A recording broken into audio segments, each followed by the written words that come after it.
Echoes of a Broken Man episode for distances in dark rooms.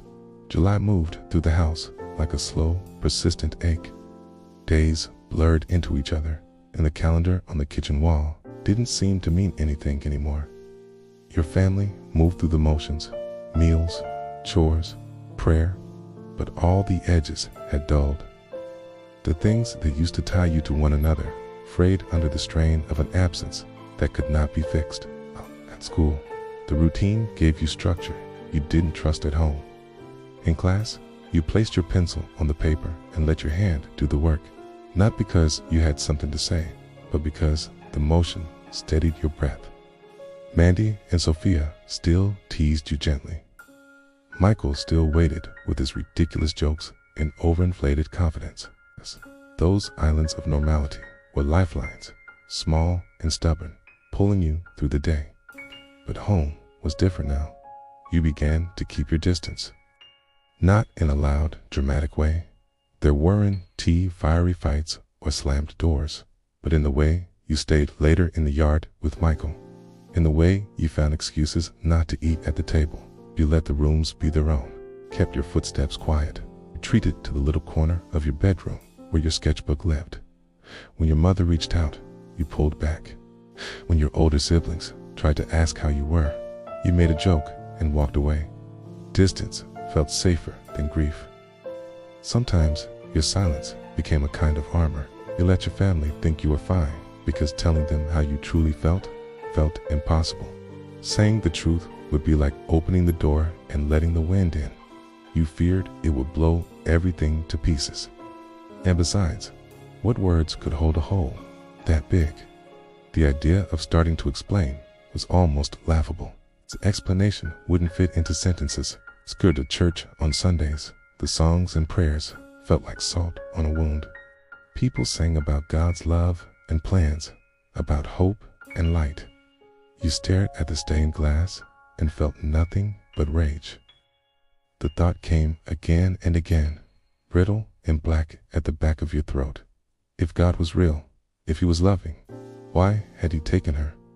Why had he allowed your mother's face to split in grief? Why had he not spared any of you? Each question sharpened into something uglier. Some afternoons, you hissed the answers into your pillow, words that wouldn't belong in polite conversation. God was not merciful. He was not fair. Here is your voice faltered, even in your own head cruel. If there was a plan, it was a plan written by someone who liked making people suffer. The thought left you hollow. The thought left you furious. Anger made space for darker thoughts. The word escape started to float through your mind at odd hours. It didn't announce itself as some grand decision.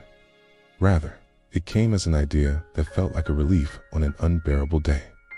When the house felt utterly silent at night, the idea would creep in. What if you just stopped being here? What if the ache could end? It felt like a door the world had left slightly ajar, and you imagined the stillness on the other side, like a promise. You did not plan anything, did not sketch scenarios or make lists. The thoughts were intrusive, unwanted visitors who sat in the corner of your head and muttered that ending it would be simpler than enduring. Sometimes they arrived like gray clouds, sometimes like a low hum. They weighed down your limbs, pinned you to bed in the morning, and made the world look smaller. But even in the thick of those thoughts, there were catches, small threads that held. Michael's knock at the door. The way Mandy's voice softened when she asked if you were okay. The way Sophia would fling an arm around your shoulder in the corridor, as if to say, without words, you belong. Those gestures were not cures.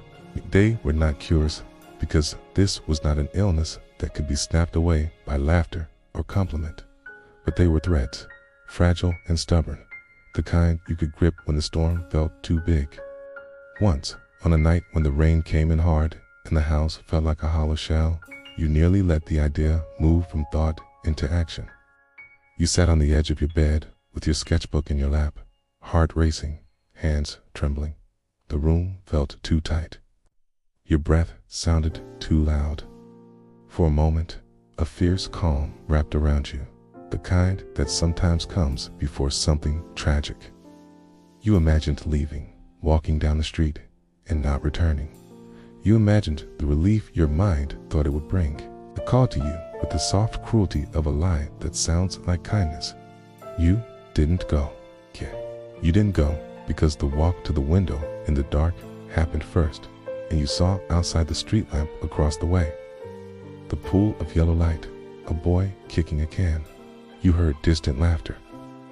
You felt the echo of your sister S laugh, and the sudden absurdity of the idea that taking yourself away would undo anything. You thought of Michael's silly grin, the way he would argue with you over who had the smaller chip. You thought of Mandy's quiet approval when she said your drawing was beautiful. Those images did not annihilate the pain, but they made it hold. They made it possible to breathe through the night. The next morning felt raw. You walked to school slower than usual, heavier in the soles of your shoes. Michael fell into step beside you, oblivious to the storm you'd carried through the night. He talked about football, about the ridiculousness of a teacher's beard, about a cartoon villain who had a tiny, pointless weakness. The absurdity of it all made you want to laugh and then cry at the same time. You did both, and that combination of tears and laughter felt strange and freeing, like a thin crack in frost that lets light in. In class, Mandy nudged you and asked if you'd finish the sketch later. Sophia teased you about your mysterious artiste life, but her eyes were watching you too. You started to see the way they looked at you differently now. Not pitying, but watchful, tender. Their presence didn't heal you, but it reminded you that your life still threaded into other people's stories in small but meaningful ways. Your drawings grew more deliberate. Where before you had hesitated with lines and shapes, you now tightened the curves. Shaded with intention, let shadow and light exist next to each other on the page. You drew birds again, but this time their wings were stronger, drawn with a labor that said, practice, practice, practice.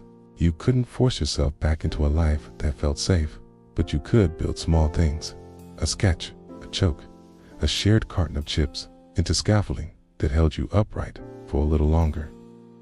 At home, your family noticed changes that were small and hard to measure. Your mother watched you for a long time at dinner, studied the angles of your jaw as if trying to map where the grief lived. Your father asked how your drawings were progressing, his voice flat but attempting interest.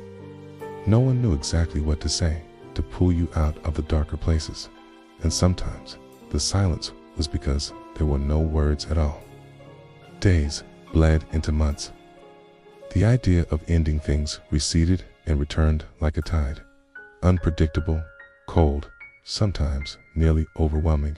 But each time it arose, there were small anchors, Michael's ridiculous antics, Mandy's whispered that you'd be something someday, Sophia's sudden arm across your shoulder. You held these small gestures like talismans, ridiculous and fragile, and they kept you from stepping off any edges. You began to understand something necessary and terrifying. Survival didn't look like heroism. It looked like a series of small refusals to give in. It looked like showing up for one more day. It looked like picking up a pencil and tracing wings onto paper, even when your heart told you there was no sky left. That refusal didn't make the rage toward God disappear. If anything, the anger hardened at times, a sharp stone inside your chest when someone talked about blessing or divine plans. You didn't forgive, not yet. But in the quiet spiral of days, you found that life could hold more than one feeling at once: hatred and stubbornness, despair and the tiniest, most humiliating hope. One afternoon, back at the tree where you and Michael often sat, he launched into an over-the-top retelling of a cartoon showdown. You laughed so hard, milk came out of your nose, and his triumphant cheer made you forget the tightness in your chest for a while. You looked at him and realized how much a single person's insistence on being ridiculous could matter. It didn't fix anything monumental. It didn't erase the absence, but it breathed through the room and left traces, warmth in your lungs you hadn't felt in months. You turned to your sketchbook that night and drew a bird with wings patched together by different crayons. A little crooked, decidedly human-made. It probably wouldn't fly perfectly, but it could still manage a wobble into the air. Maybe that was enough for now. Hit that like button, don't forget to subscribe, and join us again on our next chapter of Echoes of a Broken Man.